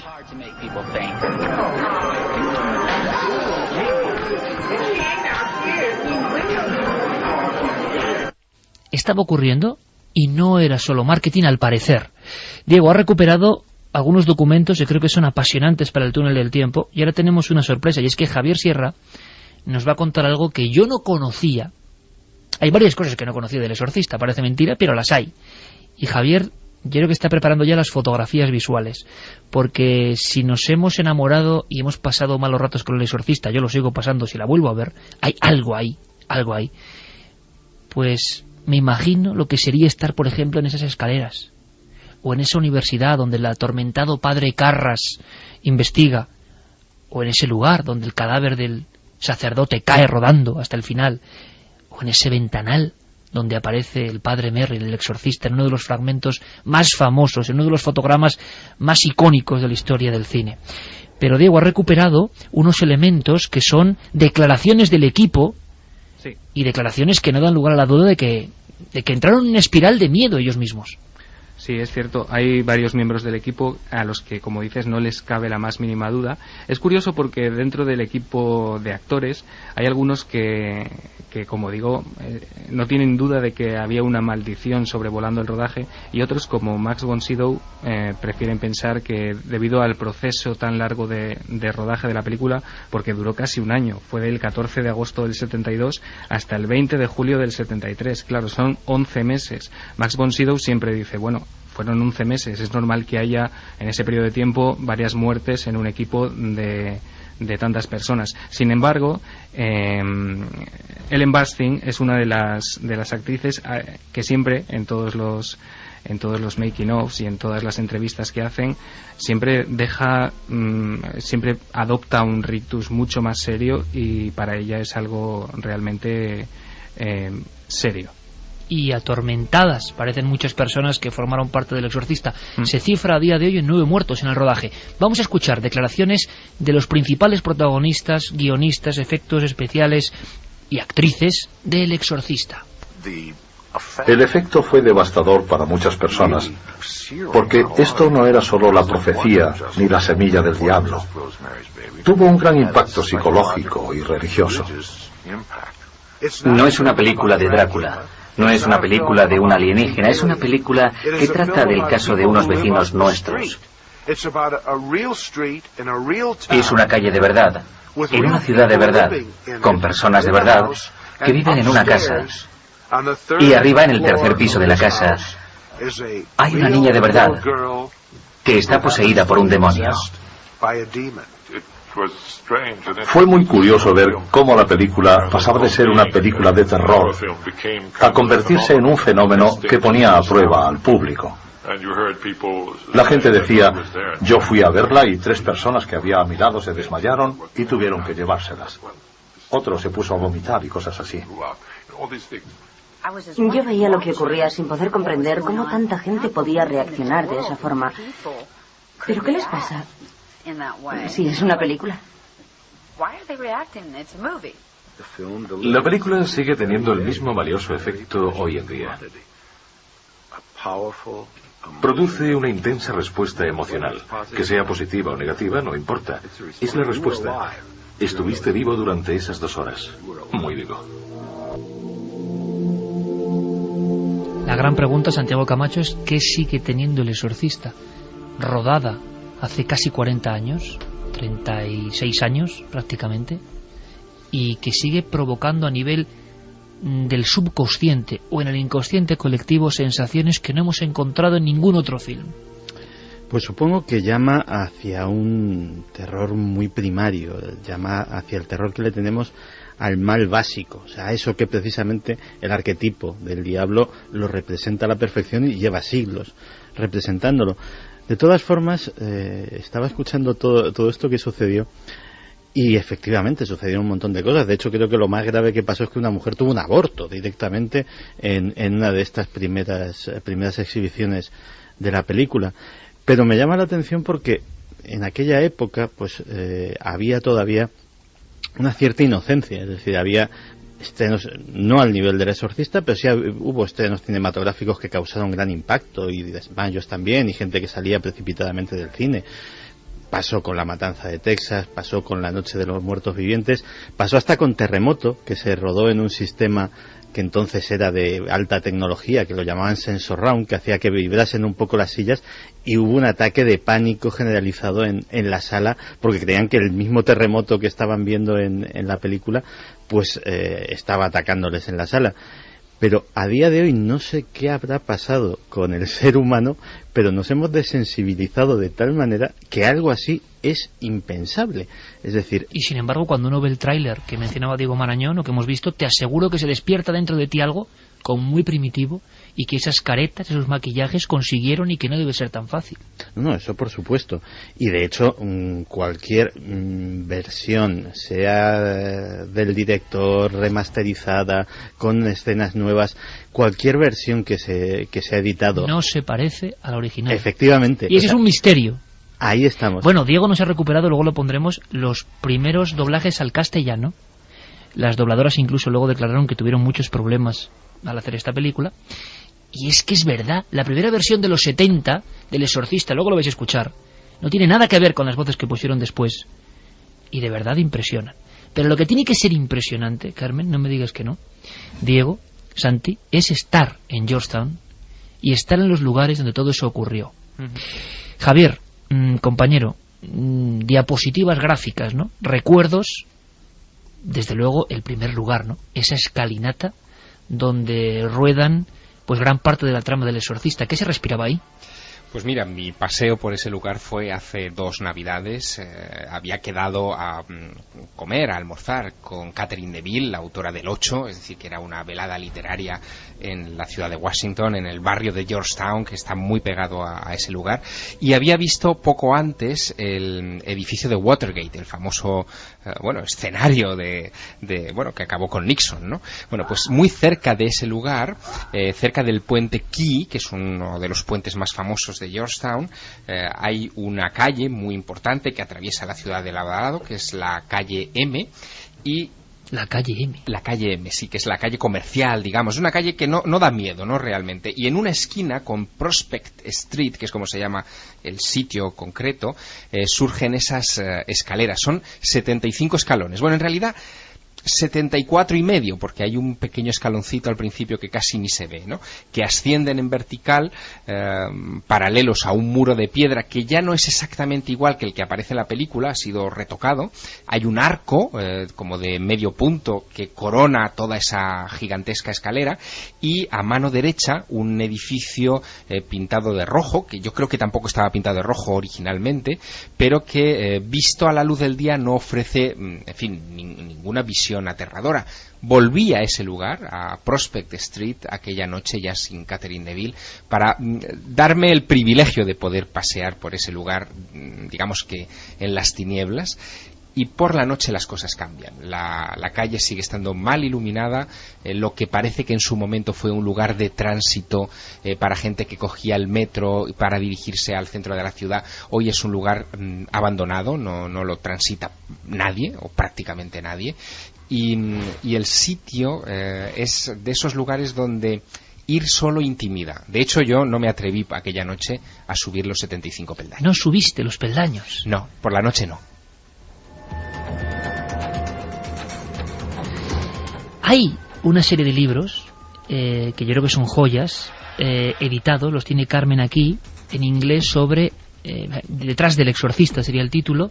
The History Behind the Exorcist. Y pasan cosas, ocurren historias, y alguna tiene que ver, alguna de estas historias, con el equipo, las escaleras y fotografías incluso extrañas. Al parecer, bueno, la escena por excelencia de la escalera es cuando el sacerdote sale rodando escaleras abajo después de ese envite del demonio, ¿no? Rompe la ventana, el vidrio, y cae. Para eso se utilizó un especialista, pero claro, cuando vieron la escalera dijeron: el especialista aquí se va a matar literalmente.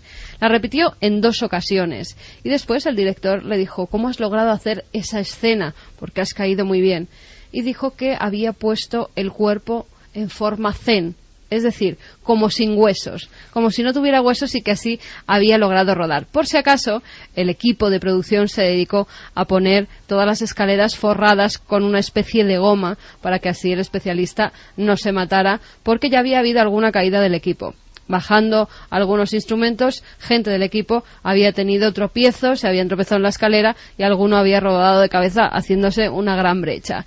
Y que en las fotografías que dices, toda la gente del equipo y los curiosos, había niños que estaban en las azoteas de los edificios de alrededor, desde donde se veía esa escalera y todo lo que hacían en ella, pues empezaban a hacerse fotografías justamente en los escalones, más o menos en la mitad de la escalera, Javier, que creo que hay como una especie de rellano entre varios escalones. Sí, hay un rellano y hay varias ventanas que dan justo a la escalera, que se supone que una de ellas es donde tiene lugar el exorcismo. Bueno, el impacto del lugar es tal en nuestros días que cuando yo preguntaba por Prospect Street, la gente pues me miraba un poco rara, porque yo quería ir a esa dirección. De hecho, le pregunté a Catherine Neville por esa dirección y tuve que decirle, no, The Exorcist Steps, los escalones del exorcista. Y entonces inmediatamente Catherine Neville supo que es exactamente lo que yo quería ver, ¿no? Y con ello todos los washingtonianos. O sea que es un lugar muy fotografiado. Es un lugar muy fotografiado,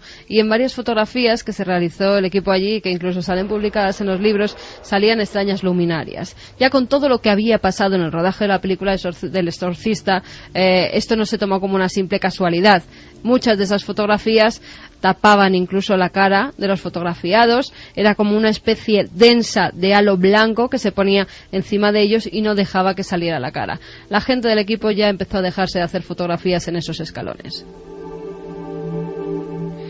Hay más, hay una segunda parte de la crónica de Hermida, y ahora tenemos algunos documentos, 2 sobrecogedores, uno ese doblaje del que os hablaba, amigos de Milenio 3, y otro que lo he vuelto a escuchar, que lo recuperaba Diego Marañón, luego nos cuenta la procedencia exacta, pero que es la historia real contada por un sacerdote español, y que en sus 2 minutos de intensidad difícilmente comparable, a uno también le pone la carne de gallina, ¿no? Es el último coletazo del exorcista en la realidad.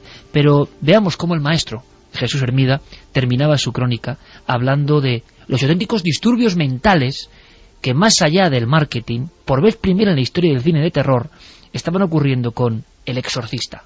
Y tanto es así que muchos se mueren de ganas de ver El exorcista, pero no se atreven. Porque por una vez parece ser cierto ese truco tantas veces utilizado de advertir a las personas afectadas de ciertas debilidades nerviosas que no vean la película. O tal vez el truco sea que muchas personas resultan afectadas de ciertas debilidades nerviosas después de ver la película. Incluso los profesionales de la cinematografía están de acuerdo en dar al Exorcista un premio absoluto al terror. Por ejemplo, la revista American Cinematographer, especializada en los aspectos técnicos solamente del cine, dice de la película: acosada por numerosos problemas de producción, algunos de ellos de la más extraña naturaleza, y filmada a lo largo de todo un año, El Exorcista aparece en las pantallas como una estremecedora historia de horror, tan fiel a la novela de William Peter Blatty, del mismo título, que hace cuentos de niños de películas como La semilla del diablo o La psicosis de Hitchcock.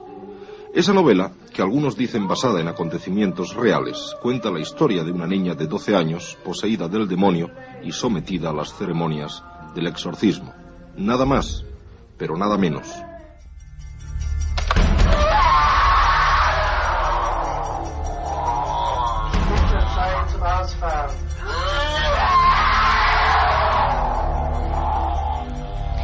Bueno, este es Noel Calero, que acaba de poner un corte de The Haunted Boy, el niño encantado, el muchacho maldito, que se ha estrenado, se va a estrenar, y que es la historia real de la investigación de Robbie Mannheim, el niño del exorcista. Y desde luego, en fin, pido casi disculpas, Noel, pues es así.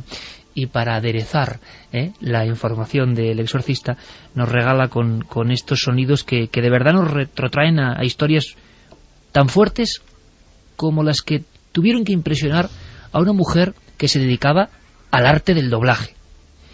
Diego Marañón, compañero, Mimi Muñoz puso la voz al demonio poseyendo a Regan, y yo creo que era un trabajo, en fin, sobre todo para una mujer con creencias muy religiosas, pues casi contradictorio, ¿no? Sí, en España hubo dos doblajes.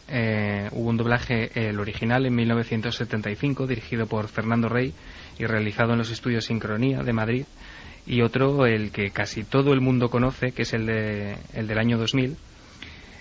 Digo que casi todo el mundo conoce ese porque el doblaje original está descatalogado hoy por Warner España. Que es otro misterio, o sea, no se puede encontrar el doblaje de los 70. Yo me he dirigido incluso a Warner directamente y me han contestado que es imposible, que está descatalogado y que la única versión disponible a día de hoy para comercializar es la versión que salió en 2000, la versión del director. Es muy curioso, Diego, permíteme, porque antes hablando de Órbigo, cuando, en fin, lo que está pasando, ¿no? Estamos digitalizando solo porcentajes de cosas o actualizando, y esto sería, Javier Santi, otro tema para el futuro apocalipsis digital, y estamos perdiendo tantas cosas en el camino. Uno va al tema de Órbigo, no quedan imágenes de casi nada, pues se ha recuperado un 1%. Uno va al Exorcista, la versión original, no queda casi nada, en fin. A lo mejor quedan, lo que pasa es que hay que buscarlas, porque en esos archivos inmensos lo que falta es alguien que se dedique a buscarlas. Mimi Muñoz, Diego, sí, su historia. Como te decía, en ese doblaje del 75... algunas frases fueron retocadas porque es evidente que aún había los últimos coletazos de la censura. Como dices, Mimi Muñoz era una actriz curtida en teatro y cine. Es madre de las también actrices María José, Mara y Conchita Goyanes. Tuvo una relación con Vittorio De Sica, con el director y actor italiano. Y bueno, la eligieron, al igual que a Mercedes McCambridge, la responsable del doblaje original en inglés, por su voz rota y porque bueno, tenía un timbre muy característico, muy neutro, se podría decir.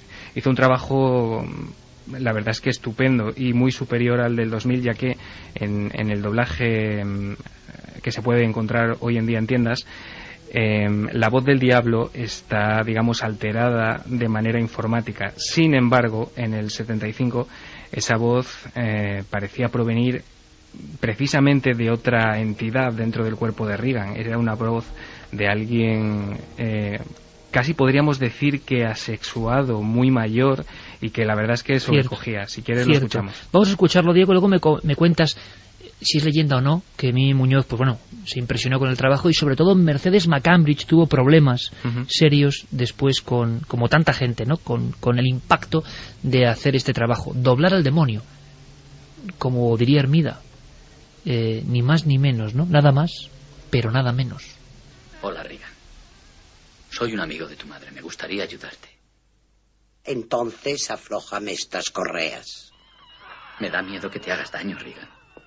Yo no soy Regan. Entonces nos presentaremos. Soy Damián Carras. ¡Y yo el demonio! Y ahora quítame las correas. Si eres el demonio, ¿por qué no te las quitas tú solo? Sería una exhibición de mi poder demasiado vulgar. ¿Dónde está Regan? Aquí, con nos. Muéstrame a Regan y te aflojaré una correa. ¡Socorra un antiguo monaguillo! Tu madre está aquí con nosotros, Carras. ¿Quieres enviarle un mensaje? Yo haré que lo reciba.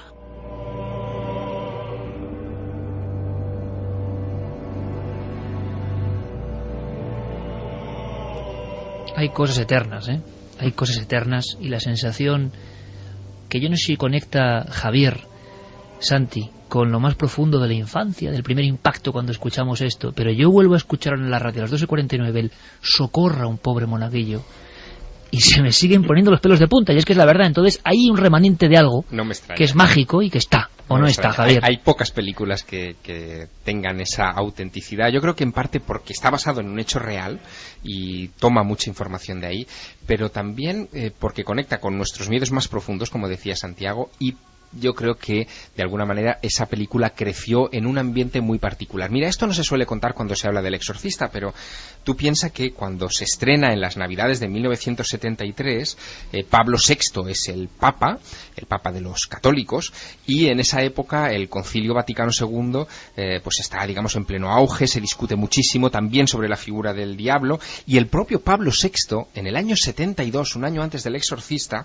empezó a sugerir que el diablo se estaba colando incluso dentro del Vaticano. Esas declaraciones, desde luego, inspiraron mucho a los creadores del Exorcista y se aprovecharon de ellas, claro. Bueno, Gabriel Amorth ha dicho hace bien poco que el demonio está dentro del Vaticano ya, ¿no? Directamente, el exorcista oficial, de alguna forma, del Vaticano. Ahora me cuentas alguna cosa, Carmen, sobre Robbie Mannheim, el protagonista, algún dato nuevo que me ha sorprendido mucho, que yo no conocía del caso real. Antes de eso, antes de escuchar al padre sobrino, ya no nos cuenta Diego qué es esto. Diego, ¿es verdad eso de que las personas, por ejemplo, no sé si Mimi Muñoz, eso no lo puedo verificar, pero sí Mercedes McCambridge, tuvieron problemas, tuvieron obsesiones después de hacer el trabajo duro también, de doblar al demonio? Sí, Mercedes McCambridge, sobre todo. Ella ya tenía ciertas, digamos, malformaciones en la garganta, ciertas enfermedades, precisamente por eso la escogieron para doblar a la personalidad diabólica de Regan. En el caso de Mimi Muñoz fue, digamos, más una lucha interna, ya que ella era una mujer muy religiosa y le costó realmente adaptarse a las frases que tenía que leer. Se pasó todo el doblaje, como digo, preocupada, ¿no? por tener que decir tanta blasfemia, e incluso hubo compañeros de rodaje que, bueno, de alguna manera le reprocharon el haberse prestado a hacerlo, y ella solía decir, he leído, que llegaban a escupirle como si ellos mismos fueran ese diablo verde y espumarante que estaba dentro de Regan. Bueno, todo un ejemplo sociológico, ¿no?, de lo que estaba ocurriendo con el exorcista.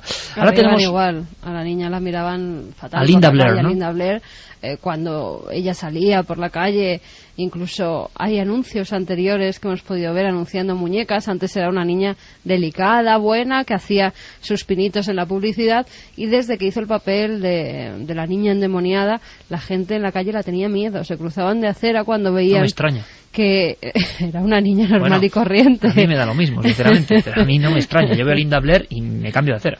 Bueno, pues eso también influyó mucho en su vida y en sus posteriores películas, en las que no tuvo ningún éxito. Ningún éxito. Último documento del túnel del tiempo, para poner colofón. Y por favor, amigos de Milenio 3, aparte de participar en las guías de contacto, de tener la encuesta, ver cómo acaba, me interesa mucho saber qué piensa la gente. La historia real, ya casi todo el mundo lo conoce, ese caso que William Peter Blatty, al hacer esa maravillosa novela que seguro que Javier tiene muy cerca, con esa portada que da miedo, editada por... Novela que vendió 13 millones de copias en los Estados Unidos. Oye, ¿qué portada tienes tú cerca? ¿Con qué dibujo? ¿Qué sale en la portada? Pues es ese extraño dibujo que hizo Plaza y Janés para la edición española. ¿Cómo no? De la primera edición. Y que uno tarda en acostumbrarse a la imagen y saber que eso es el pecho de un sacerdote, ¿no? El busto de un sacerdote. Da miedo, realmente. El exorcista. Bueno, pues el caso real, años 40, un niño y una niña, Robin Mannheim, y un exorcismo. El documento es estremecedor. En su día ahondamos en este caso. La historia del padre sobrino, y recuperas un fragmento de nuestro compañero Pepe Ortiz, que es antológico, Diego. Sí, el padre sobrino era un jesuita español que fue testigo indirecto del exorcismo más famoso de la historia, el de Robin Mannheim, que dio lugar, como decís, en el que se basó William Peter Blatty para escribir El exorcista. El padre sobrino conoció a los sacerdotes reales que realizaron el ritual en el que está basada la película, y en esta entrevista de 1987, quizá la última que concedió, y procedente del archivo del periodista Pepe Ortiz, pues nos cuenta lo que él pudo vivir en primera persona. Una auténtica joya del túnel del tiempo. Son 2 minutos, os pido mucha atención. Está hablando un sacerdote al buen compañero Pepe Ortiz, un gran scoop periodístico en el mundo del misterio, contándole que él en Georgetown conoció a los sacerdotes que hicieron el exorcismo real. Mucha atención, por favor, porque esto es oro puro radiofónico. Es una película que ha tenido su resonancia en su momento oportuno, que es la famosa película del exorcista, que no es una película de ficción, sino que se basa en un hecho real. Y sobre hecho real sí tengo yo datos de primera mano. Y de primera mano es que yo he vivido en Estados Unidos 12 años y he sido profesor de la Universidad de Georgetown, donde ocurrieron estos hechos, porque estos hechos ocurrieron allá. Y el exorcista era un compañero mío. Las manifestaciones fueron primeramente ruidos, movimiento de enseres, del ajuar doméstico, golpes, algo que se puede explicar y que se estudiando, digamos, investigando muy detalladamente de dónde podían proceder los ruidos. Incluso se hizo un estudio sobre el subsuelo de Washington, el cercano allá, de dónde podían provenir los ruidos más o menos con eco, y se encontró que no tenía explicación ninguna. Luego los movimientos inmediatos de los objetos de la cama, etcétera, la fuerza que desarrollaba este individuo, tenía una transformación de su aspecto físico extraordinaria, hacia lo horrible, hacia lo deforme, hacia lo espantoso, que hablaba en un idioma no inteligible, que resultó ser a veces un idioma antiguo, del cual no se conoce ahora la técnica para hablarlo, pero se conoce que el idioma era antiguo y contemporáneo de Cristo. Avisaba de sucesos lejanos que no podía tener conocimiento por ningún otro, porque no eran cosas que había dicho la radio. Además estábamos en un tiempo cuando esto ocurría donde había poquísima información por radio y nada de televisión. Esto es anterior a la presencia de la televisión. Y conocía sucesos, como por ejemplo, tal persona acaba de morir, pero situada a miles de kilómetros, y se comprobó que era verdad, y está aquí conmigo en el infierno. Eso decía, esto no sabemos si era verdad o no, podíamos comprobarlo primero, que había muerto, que estuviera en el infierno, eso no se puede comprobar, pero decía cosas de este tipo para aterrorizarlo. Todo este señor, en el momento del Viernes Santo, dice, yo te mando en nombre del Dominus Jesus, lo dice en latín, que salgas de esta criatura. Y en ese momento el niño abre los ojos y dice, padre, se ha marchado. Y a partir de ese momento, poco hay que añadir al testimonio del padre sobrino, contándolo con enorme entusiasmo e impresión. El exorcismo de un niño, Robin Mannheim, del que hay algún nuevo dato impresionante de su familia y la conversión de su propia familia. Es curiosísimo. Hay que recordar que este niño nace en 1935, cuando ocurre el exorcismo, cuando empiezan a realizar el exorcismo, tiene 13 años. Hay datos a los que hemos accedido, Iker, que son curiosos. Por ejemplo, unas semanas antes de que el niño entrara en ese estado en el que su cama se movía, en el que algo le rasgaba la piel del cuerpo, sobre todo del pecho y de la espalda, hay una gripe muy fuerte que hace que muchos niños tengan que ser ingresados en el hospital. Entre ellos, Robert Mannheim. Robbie, cuando estaba ingresado en el hospital una de las noches, los niños empezaron a llorar, los que estaban en su misma habitación. Llamaron a las enfermeras, incluso algún padre que estaba cuidando de su hijo al lado de la cama, vieron como este niño al parecer tenía unos ojos salidos de las órbitas, parecía estar en completo estado de rigidez y de su garganta salían palabras como, y lo describen los propios testigos que estaban allí, el padre de uno de los niños, como si tuviera un hombre adulto dentro de su cuerpo. Su familia era del Ku Klux Klan. Su padre era un miembro del Ku Klux Klan que dejó de serlo cuando a Robert Mannheim para hacerle el exorcismo, tenían que bautizarlo. Un bautizo que suele durar 15 minutos, en el caso de Robbie duró más de 2 horas porque era imposible que entrara en la iglesia y después toda la familia se convirtió al catolicismo. Bueno, mazazo final, podríamos decir, la escena que ha contado Carmen del hospital. Compañero Diego Marañón, una vez más, el túnel del tiempo, mágico, atemporal, adimensional. Un fuerte abrazo y un fuerte abrazo a Carlos Revuelta, técnico en Torrelavega. Un abrazo, Iker, y solo 10 segundos para contarte que La sombra del exorcista es alargada el próximo 30 de septiembre, vuelve a las pantallas de todo Estados Unidos solo durante una noche. Un placer. Como siempre, fabuloso el trabajo. Nuestro compañero, nuestro buscador en el tiempo, Diego Marañón. Don Javier Sierra, que le dejamos descansar. Yo estaría ahora un poquito inquieto, con el exorcista tan cerca. Igual es buen momento para empezar a paladearlo. Javier Sierra desde Málaga, nuestro querido compañero, nuestro fichaje estelar este año. Un abrazo muy fuerte, amigo. Un abrazo, apago los flexos y la biblioteca en la que estoy se vuelve oscura. Buenas Genial, noches. como siempre, nuestro compañero Javier Sierra. Santi, y ahora me cuentas en qué lío te has metido. Oye, ¿por qué en el incendio de Ibiza, que se ha quemado lo más bonito de Ibiza, en la cueva donde nace el incendio, solo hay una pertenencia y es un libro de Santiago Camacho? Ahora me lo cuentas.